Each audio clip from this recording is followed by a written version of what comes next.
लेकिन गुरुजी आजकल कई शादियाँ ऐसी भी हो जाती है जिसमें हो तो जाती है शादी लेकिन वो चलती नहीं है, डाइवोर्स हो जाते हैं। तो वो ज़्यादा बेहतर है कि इससे बेहतर ये है कि आप मानसिक रूप से प्रताड़ित ना हो, परेशान हो? क्योंकि डाइवोर्स के बहुत सारी चीज़ें आपको पता है कि आज मैं उसमें अलग राय रखता हूँ। मैं ये नहीं कहूँगा कि लड़कों को ज़्यादा परेशान किया जाता है।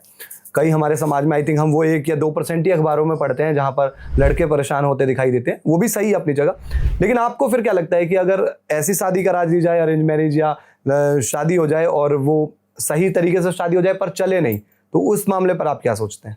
मैं ये सोचता हूँ कि अगेन परसेंटेज देखा जाए कि कोई भी चीज़ में सोचा क्यों जाए।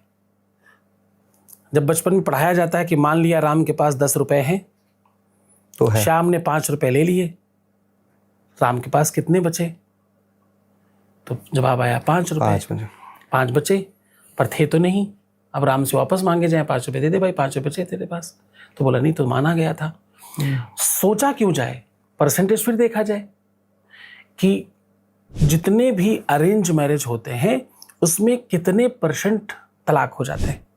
परसेंटेज बड़ा है थोड़ा कदाचित, पर कितना? 2-4-5%। इधर जितने परसेंट खराब है उधर दूसरी तरफ उतने परसेंट अच्छा भी नहीं है। बड़ी पुरानी पिक्चर का एक सीन याद आ रहा है कि आज वो अमिताभ बच्चन एक दिन अपने वो मुंशी जी से कहते हैं, शराबी वराबी पिक्चर थी शायद, कौन सी थी, कि आज उतना भी नहीं है पैमाने में, सॉरी खाने में जितना, हम जितना छोड़ दिया करते थे पैमाने में। तो एक तरफ उतना भी नहीं है जितना इधर खराब है, उतना परसेंट भी उधर ठीक नहीं है। अब परस्परता तो हो, कहीं तो कोई लेवल बने जो गैर जिम्मेदाराना है, जहां कोई जिम्मेदारी का मतलब नहीं है, जहां किसी भी तरह का कोई बंधन नहीं है, जहां कोई सीमाएं नहीं है, जहां किसी भी प्रकार का कोई भी ऐसा नियम और अंकुश नहीं है, कोई संयम नहीं है, वहां आप विश्वास और भरोसा कैसे करेंगे? आज युवा हैं आप, आज यंग हैं आप, आज बहुत सुंदर दिखते हैं अथवा दिखती हैं, भविष्य में क्या होएगा कुछ पता नहीं। अवस्था बढ़ेगी तब क्या होगा? जब आप किसी लायक न होंगे तब क्या होगा? तब कौन संभालेगा? ब्याह इसलिए लोग करते हैं ताकि साथ रहते रहते आदत पड़ जाए।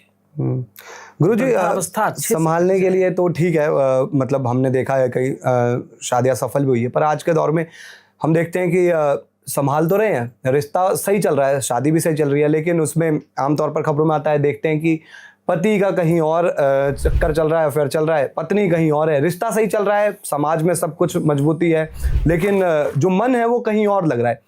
तो वो भी चीज़ तो गलत है ना। आप सामाजिक रूप से तो शादी के दायरे में, और अगर आप डाटा देखेंगे या फिर आप समाज में देखेंगे, कहेंगे कि यार बड़ा अच्छा रिश्ता है, बच्चे भी हैं, लेकिन जो मन है असल में वो कहीं और लग रहा है, तो वो भी तो गलत है ना।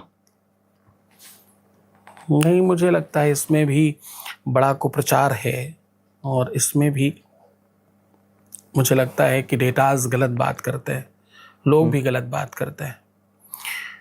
भारतवर्ष है ये, यहाँ बहुत मर्यादा है, यहाँ अभी भी आँखों में थोड़ी शर्म बाकी है, यहाँ अभी भी लोगों की हया, लाज, शर्म पूरी तरह से मिटी नहीं है। तो मुझे लगता है कि अभी भी ये डेटा बहुत अच्छा है, और इसमें जितनी चीज़ें खराब हो रही ना, वो जो आप कह रहे हैं एक्स्ट्रा मैरिटल अफेयर जिसको आप कह रहे हैं, जी जी, मुझे लगता है कि उसके पीछे बड़ा भारी कारण ये आपकी रील है जी। स्क्रीन टाइम इतना बढ़ गया है लोगों का कि एक प्रोटोकॉल चल पड़ा है कि आप किसी को सबसे पहले हेलो, हाय, हे बोलते हैं अलग अलग। हाँ एग्जैक्टली, सबका अपना। लेकिन इसके बाद का एक प्रोटोकॉल है कि आपको हाउ आर यू कहना ही पड़ता है। उसका जवाब भी आता है I am good, I am perfect, what's about you, तुम कैसे हो। पर ये बात अपनों से पूछने के लिए समय नहीं है, अपनों से कुछ नहीं, अपने आसपास के लोगों से कम मिलना। आप बिलीव कीजिए कि कभी भी आप बहुत क्लोज वन कोई आपको इस बार मिले तो उसका हाथ पकड़ लेना बहुत प्यार से, और आंखों में आंखें डालकर पूछना तुम कैसे हो। 5 लोगों को पकड़ेंगे, 4 लोग रो पड़ेंगे। मैं यही सोच भी रहा था मैं। 4 लोग रो देंगे, कारण कोई पूछता ही नहीं, सालों हो गया किसी ने पूछा ही नहीं ये बात, तुम कैसे हो, ये कौन पूछ रहा है। सबको पर्सनल टाइम चाहिए, प्राइवेट टाइम चाहिए, सीक्रेट टाइम चाहिए और न जाने कौन कौन सा टाइम चाहिए, और टाइम ही नहीं है। ये है, टाइम नहीं है किसी के पास भी। अगर कुछ सबसे ज़्यादा कमी है, आज सुनने वालों की कमी है, एक दूसरे को समझने वालों की कमी है, एक दूसरे के लिए रहने वालों की कमी है। कारण रियल लाइफ को और रियल लाइफ को मैच करने की कोशिश कर रहे हैं। साउथ की फिल्म में देखा, एक हीरो आया, उसने ज़मीन पर पैर रखा, 20 किलोमीटर दूर खड़े हुए व्यक्ति के पास की धरती हिल गई। ये क्या है? ये रियल लाइफ है। रियल लाइफ हो नहीं सकता। रियल लाइफ में देखा, एक लड़की ने जरा सा ऐसे नज़र घुमाई, 20-25-50 आदमी गिर पड़े। ये क्या है? ये रियल लाइफ नहीं है, ये रियल लाइफ है।